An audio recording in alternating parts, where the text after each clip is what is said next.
కలిగి ఉండాలి. కానీ ఈ యొక్క నెహెమ్యా దేవుని పని విషయంలో తన ఉద్యోగాన్ని పక్కన పెట్టి తన ఉద్యోగాన్ని మరి కొన్ని నెలలు సెలవడిగి ఆ పని చేయటానికి లేక పడిపోని గోడలు కట్టబడటానికి నిర్ణయం తీసుకున్నవాడికి ఉన్నాడు.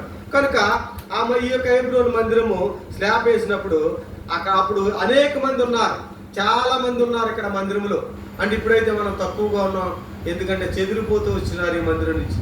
కాబట్టి అనేక మంది మరి ఈ మందిరం నుంచి కొంతమంది తీసుకుపోయి బయట సంఘాలు పెట్టుకుంటూ వచ్చినారు. కనుక దాన్ని బట్టి మనము ఉన్న వాళ్ళ మీద ఈ రీతిగా మనం సమకూర్చబడతా ఉన్నాం.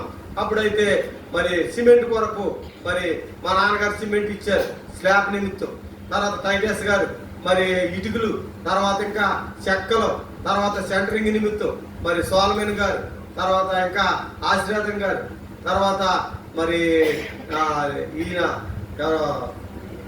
అగస్టిన్ గారు, తర్వాత సామేల్ గారు, ఈ రీతిగా మరి నాగేశ్వరరావు గారు వారి ఫ్యామిలీ చాలా పెద్ద ఫ్యామిలీస్. వారు అందరూ వారు ఎలమంచిల నుంచి వచ్చి వారు ఇక్కడ దేవుని సంఘానికి వచ్చి ఏదన్నా చేయాలంటే వారు ఎంతగానో ముందుగా సమర్పించుకునే వారు ఉన్నారు.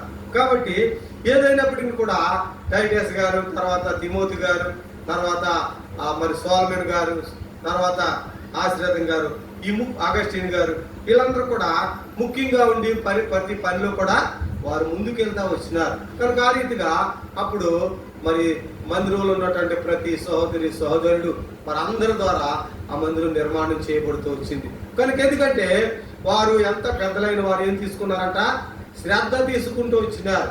ఈ మందిరం ఇలా ఉండకూడదు, దాన్ని నిర్మింపజేయాలి నూతనంగా అనేటువంటి ఆలోచనతో వచ్చినప్పుడు అనేక మంది మరి డొనేషన్ ద్వారా, అనేక మంది సమర్పించుకునే ద్వారా ఆ మందిరం నిర్మాణం అవుతూ వచ్చింది.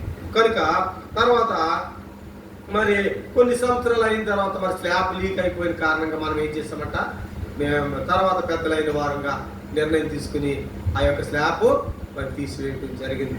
కనుక మరి నూతనంగా మరి మందిరం నిర్మించాలంటే ఎంతో కష్టము, ప్రయాస, మరి ఎంతో ఆర్థికంగా కావాలి. కనుక సమస్తమును సమకూర్చేవాడు ఎవరంట, దేవుడు. కాబట్టి మనం ఏం చేయాలంట, ప్రార్థన చేసేవారంగా ఉండాలి. కాబట్టి ఇక్కడ 3వ అధ్యాయంలో మనం చూస్తే ఈ నెహెమ్యా ఏం చేశాడంటే వారి భాగములు వారికి నిర్ణయించినాడు.